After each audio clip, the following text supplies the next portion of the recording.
Welcome back to the deep dive. Today, we're bringing you a case that's really captivating and perplexing. It really is. Michelle Troconis trial. Yeah. And you guys have given us some incredible source material, Oh, yeah. including excerpts from the 48 Hours podcast episode. Mhm. And let me tell you, this one's got more twists and turns than a Hitchcock film. It really makes you think about how we perceive reality and how fragile those perceptions can be when they're swayed by external factors. Yeah, absolutely. Wow. Okay, so for those who haven't been following every little detail, Yeah. let's set the scene. Okay. We are in New Canaan, Connecticut. Right. This idyllic town you might picture from a Norman Rockwell painting. Uh-huh. And this is where Jennifer Dulos lived with her 5 children. Right. And at the time, her estranged husband, Fotis Dulos. And it's right before Memorial Day weekend in 2019 when everything changes. Oh, wow. Jennifer drops her kids off at school on May 24th, and Okay. that's the last anyone ever sees her. Poof, gone, vanished. It's the kind of disappearance that sends chills down your spine. It is. But here's where it gets even more complicated. Right. This wasn't just a missing person case. Right. Jennifer and Fotis were in the middle of a very bitter divorce, Yeah. which immediately cast suspicion on him. Exactly. That context is key. Yeah. This wasn't just, a wife who went missing. Right. There was a history of conflict, Yeah. a legal battle. Right. There was a lot of tension simmering beneath the surface. Oh, absolutely. And then there's Fotis's girlfriend, Michelle Troconis, yes. who enters the picture and really adds fuel to the fire. Right. The police discovered that Fotis had been in Hartford the night before Jennifer vanished. Oh, wow. And get this surveillance footage shows him dumping trash bags Oh, no. with a woman who looks a lot like Michelle. What? And those bags were later found to have items with Jennifer's blood on them.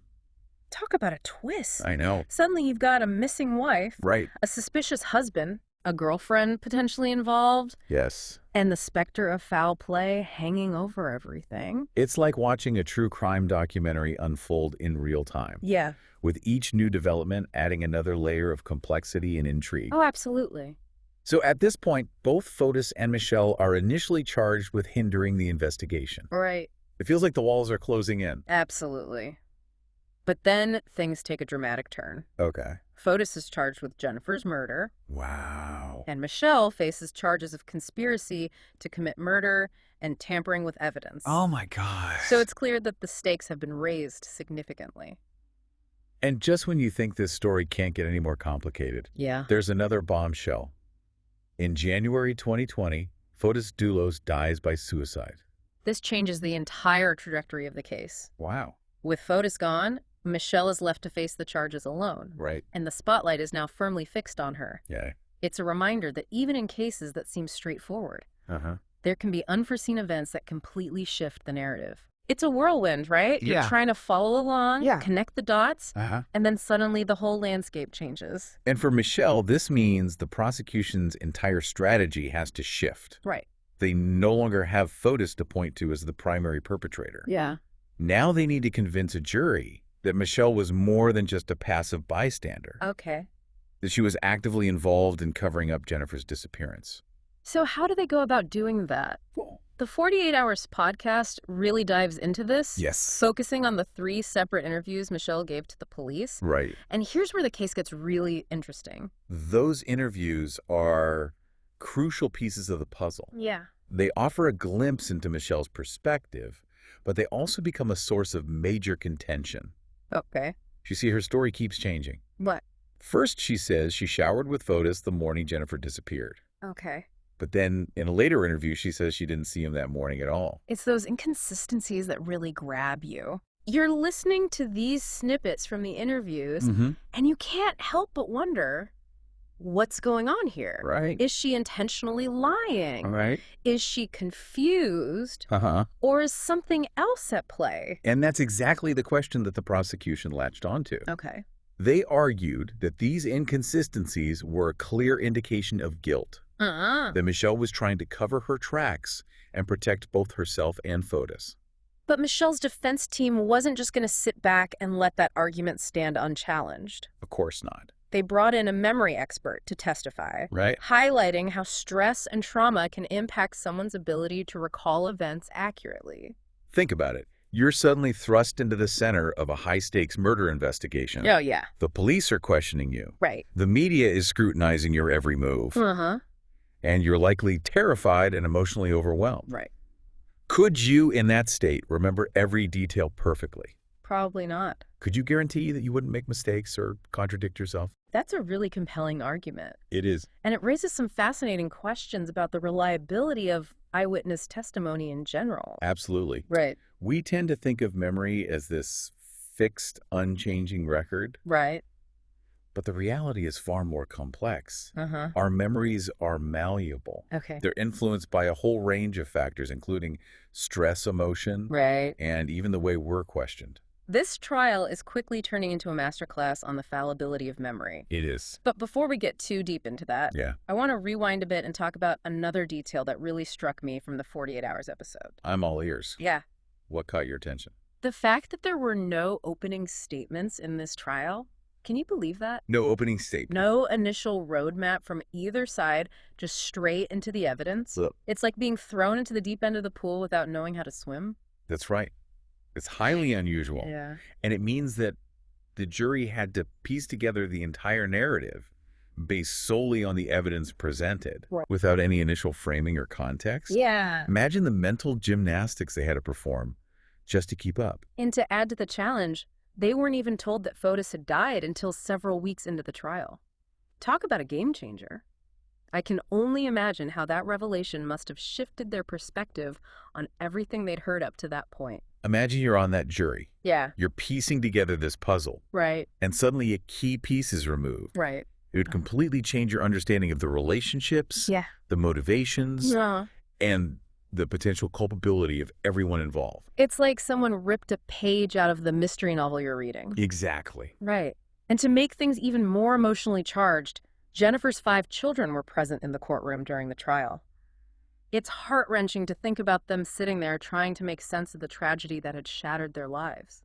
The 48 Hours episode describes the atmosphere as incredibly heavy whenever the children were present. Oh, wow. Like everyone in the room could feel the weight of their loss. Right. The unanswered question. Yeah. And the profound sadness that permeated the entire case. It's a stark reminder that behind all the legal arguments, the evidence, and the media coverage, right, there are real people whose lives have been irrevocably altered by this tragedy. Absolutely. And the fact that Jennifer's body was never found adds another layer of mystery and heartbreak to the proceeding. Absolutely. The lack of a body complicates the case immensely. Right. Both from an investigative standpoint and for the family seeking closure. Okay, we've covered a lot of ground here. We have. We've got a missing wife, a deceased husband suspected of murder, a girlfriend facing serious charges, inconsistent statements, a trial with no opening statements, and 5 children caught in the crossfire. It's a case that keeps you on the edge of your seat. Yeah. Constantly questioning what you think you know. Right. And wondering what will be revealed next. So let's take a deep breath and dive into the next chapter of this story. We'll dissect the evidence presented against Michelle, examine the defense's strategy, and explore how the jury ultimately reached their verdict. Buckle up, because we're about to go even deeper. Okay, so let's break down the prosecution's case against Michelle. Okay. Remember those trash bags we talked about? Yes. The ones with Jennifer's blood on them that Fotis was caught dumping on camera? Uh-huh. That's where they start. Oh, wow. Yeah, clothing sponges, even cleaning supplies. Right. All stained with Jennifer's blood. Right. And the prosecution argued that Michelle being in the car with Fotis while he disposed of those bags meant she had to be involved in the cover-up. Yeah, those bags feel like a crucial piece of the puzzle. It's like, why were they in the car together? What were they doing? And they presented it as a coordinated effort. Right. A deliberate attempt to get rid of incriminating evidence. Right. And they really hammered home the point that Michelle's actions were intentional. Yeah. Not just some innocent coincidence. But the defense fired back, saying Michelle might have simply been a passenger in the car completely unaware of what Fotis was up to. Right. They painted a picture of Michelle as someone who was caught in a bad situation, manipulated by a man who was capable of terrible things. It's a classic defense tactic. Yeah. Raise reasonable doubt. Right. They argued that the prosecution was making assumptions, jumping to conclusions, right, without solid proof of Michelle's knowledge or intent Okay. And they emphasized that the prosecution had the burden of proving guilt beyond a reasonable doubt. Right. A high bar to clear. Yeah. Especially when dealing with circumstantial evidence. And the defense really emphasized that lack of direct evidence. Yes. No fingerprints tying Michelle to the bags, no DNA. Exactly. Nothing concrete that definitively placed her at the scene of the crime. They use that to their advantage, poking holes in the prosecution's case. Okay. And emphasizing the possibility of alternative explanations. Okay. They reminded the jury that Michelle had no prior criminal history. Right. No reason to suspect that Fotis was capable of such violence. So they tried to humanize her. Exactly. Portray her as an ordinary woman who had gotten tangled up in a nightmare scenario. But the prosecution had more ammunition in their arsenal. Oh, boy. They weren't just relying on the trash bag incident. Right. They also brought up those inconsistencies in Michelle's police interviews. Right. They played excerpts for the jury, highlighting how her story shifted over time. Right. Creating the sense of unease. Yeah. Like she wasn't being entirely truthful. This is where the 48 Hours podcast really gets under your skin. Yes. You hear Michelle's voice, her account changing from one interview to the next, and it makes you question everything. Right. At first, she says she showered with Fotis the morning Jennifer disappeared, placing him at the house at a crucial time. But then she backtracks and says she didn't actually see him that morning. Those inconsistencies were like cracks in a facade. Yeah. And the prosecution exploited them brilliantly. Oh, wow. They argued that this wasn't just a case of someone being nervous or forgetting details under pressure. This was a deliberate attempt to mislead the investigation to protect herself and Fotis. It makes you wonder what was going through her mind during those interviews. Was she genuinely confused? Yeah. Was she trying to shield Fotis? Right. Or was she afraid for her own safety, caught in a web she couldn't escape? That's the million-dollar question, isn't it? It is. And the defense team knew they had to address those inconsistencies head on. Okay. They brought in a memory expert Right. to explain how trauma and stress can affect recall. Okay. They argued that Michelle was under immense pressure, bombarded with questions, Right. and likely terrified of the consequences of her words. It's like that saying, the devil is in the details. The prosecution was using those tiny inconsistencies, those seemingly insignificant slips of the tongue, to paint a picture of a woman who was deliberately lying, who was complicit in something terrible. And the defense was trying to reframe those details to provide context and highlight the inherent fallibility of memory, especially in high-stress situations. Right. They wanted the jury to see Michelle not as a calculating criminal, but as a flawed human being, caught in an impossible situation. They also pointed out that English wasn't Michelle's first language, which could have contributed to misunderstandings during those intense police interrogations. That's an important point. Yeah. Imagine trying to navigate a complex legal situation in a language that isn't your native tongue. Yeah. The nuances, the idioms, the legal jargon. Yeah. It would be a minefield, even for someone with a perfectly clear conscience. And then there's the fact that Michelle initially spoke to the police on the advice of a lawyer who was later removed from the case. It makes you think about the power dynamics involved, how someone might feel pressured to cooperate even if it's not in their best interest. Absolutely. There's a delicate balance between the right to remain silent and the perceived need to cooperate with law enforcement. Right. And it's easy to see how someone in Michelle's position, especially someone who may not fully understand the intricacies of the American legal system, could be misled or manipulated. It's like a psychological chess match. It is. With both sides trying to anticipate the other's moves, using every tool at their disposal to sway the jury's opinion. And in this case, the stakes were incredibly high. Right, we're not just talking about a minor infraction here. Yeah. This is a case involving the disappearance of a woman. Right. A potential murder. Right. And the possibility that someone might be getting away with a horrific crime. So the jury had to sift through all of this, the conflicting statements, the circumstantial evidence, the expert testimony, and try to reach a verdict based on what they believed was the truth. And let's not forget the emotional weight of the case. Right. Jennifer's children were present in the courtroom, serving as a constant reminder of the human toll of this tragedy. Right. It would have been impossible for the jurors to ignore their presence. Right. Their silent plea for justice. It's a lot to process even for us, and we're just observing from the outside. Imagine being on that jury, having to weigh all these competing narratives, knowing that your decision could have life-altering consequences. And we haven't even touched on the media frenzy surrounding the case. Oh, yeah. The constant stream of headlines, Right. the social media speculation, public's hunger for answers. Right. All of that adds another layer of complexity. Yeah. Another dimension to the story that the jury had to navigate. So let's talk about that media coverage. How did the media portray Michelle? Yeah. What were the dominant narratives that emerged? Right. And how might they have influenced public perception of the case?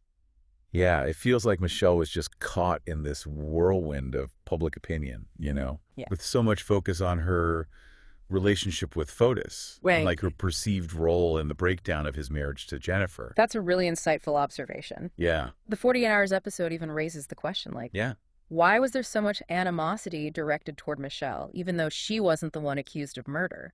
It's a fascinating question, right? Yeah. I mean, she was the girlfriend, not the husband. Right. But somehow she became this lightning rod for public anger and speculation. Well, I think several factors contributed to that. Okay. There's the age-old other woman trope, right, which often portrays women in extramarital affairs in like a negative light, painting them as manipulative or homewreckers. Right. And Michelle was quickly labeled as such, even though her family insisted that she believed Fotis was separated and heading for an amicable divorce when they met. So she's already facing this societal bias, this prejudgment based on her relationship with Fotis. And then you add in the fact that Jennifer's body was never found, Right. which just intensifies the mystery and the public's desire for someone to blame. Exactly. With no body, there's no definitive proof of what happened, no sense of closure for Jennifer's family or for the public. Right. And that lack of resolution just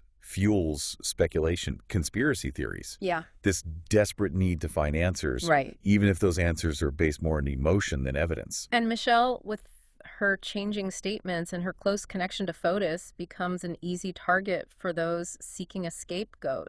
Right. Someone to hold responsible for this tragedy. It's a reminder that in cases like this where emotions run high and the details are murky, it can be incredibly difficult to separate fact from fiction. Absolutely. Especially when the media is constantly churning out new information, often sensationalized or presented without proper context. The 48 Hours episode talks about how Michelle was subjected to relentless online attacks. People on social media were speculating about her involvement, accusing her of things she hadn't even been charged with, and basically demonizing her character. It's a prime example of how social media can create this echo chamber where rumors and accusations spread like wildfire. Right. Often with little regard for truth or accuracy. Right. People get caught up in the drama, the emotional intensity of the case. Yeah. And they rush to judgment without considering all the facts or the potential harm they're inflicting on individuals. It's a good reminder that while we might be fascinated by these true crime stories, there are real people at the center of them. Yes. People whose lives are being dissected and judged in the court of public opinion.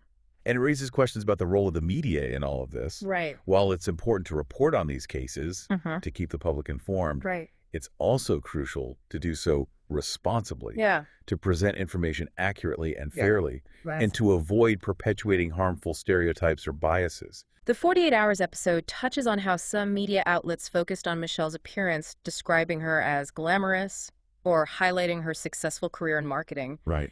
It makes you wonder if those portrayals, even if unintentional, might have influenced public perception, leading people to view her as more calculated or manipulative. It's a valid point.